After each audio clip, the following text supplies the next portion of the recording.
আসসালামু আলাইকুম ভিউয়ার্স, আমি শুভ আপনাদের কাছে আরও একটি রেসিপি নিয়ে আসছি। এটা সচরাচর সব বাসায় হয়, তো আজকে নিয়ে আসছি আমি মুরগির মাংস, যা কিনা অনেক টেস্টি কিন্তু অনেকটা সহজেই আর বেসিক আইটেম, বাট অনেকের সহযোগিতা হয় অনেক সময়। যারা ব্যাচেলার আছে তাদের জন্য অনেক সহযোগিতা হবে।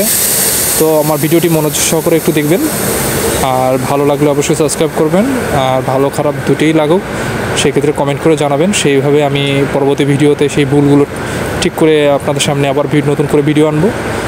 তো আমি প্রথমে নিচ্ছি, দেখতেই পাচ্ছেন মশলার সাথে কী লাগছে। মাংস নিয়ে নিয়েছি প্রায় 1 কেজি আমি। আপনারা করবেন আপনাদের পরিমাণ অনুযায়ী। তো আমি যেখানে যতটুকু মশলা দেবো আপনাদের পরিমাণ অনুযায়ী ততটুকু ব্যবহার করবেন। আমি এখানে মাংস বেশি নিয়েছি, সেই হিসেবে আমি মশলা ব্যবহার করছি। মশলাটা পরিমাণ অনুযায়ী ব্যবহার করাই ভালো। আমি মাংসটা ধুয়ে নিয়েছি ভালো মতন করে। সেখানে আমি আমার আলু পছন্দের জন্য আমি আলু দিয়ে নিচ্ছি, তেল দিয়ে দিয়েছি, তার ভিতরে মশলাটা দিয়ে দিলাম। এখন এটাকে আমি একটু ভালোভাবে ভেজে নিচ্ছি। পেঁয়াজ, টমেটো নিয়েছি, কাঁচামরিচ নিয়েছি, ধনিয়া নিয়েছি, রসুন নিয়েছি। অনেকে টমেটো না দিয়ে খায়, বাট টমেটোটা দিলে অনেক গ্রেভি একটা ভাব আসে, অনেকটাই ভালো লাগে। আপনারা ট্রাই করতে পারেন, অনেকেই হয়তো বা খাননি। আমি রসুন দিয়েছি, রসুন বাটা, আদা বাটা, পেঁয়াজ বাটা, এগুলো আমি দিয়ে দিলাম। বাটাটা দিলে হয় কি যে অনেকটা সহজ হয়ে যায়, এটা কষাতে অনেকটা সহজ হয়, টেস্টটাও একটা ভালো হয়। জিরা গুঁড়ো দিয়েছি পরিমাণ মতন, আমি এখানে 2 চা চামচ দিয়েছি। আপনাদের পরিমাণ মতন আপনারা দিবেন, মশলাটা হিসাব করে দেবে বেটার।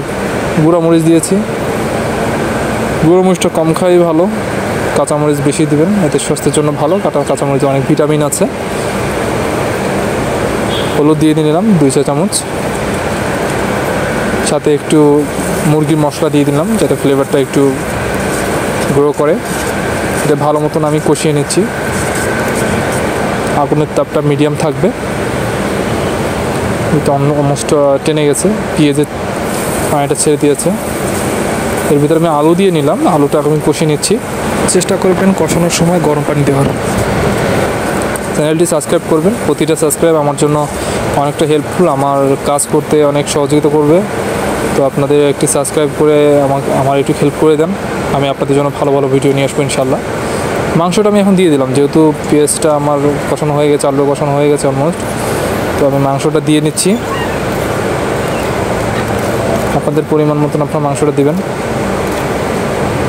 ভালো মতন মিক্স করে দিবেন যাতে মশলাটা মাংসের সব জায়গায় লাগে।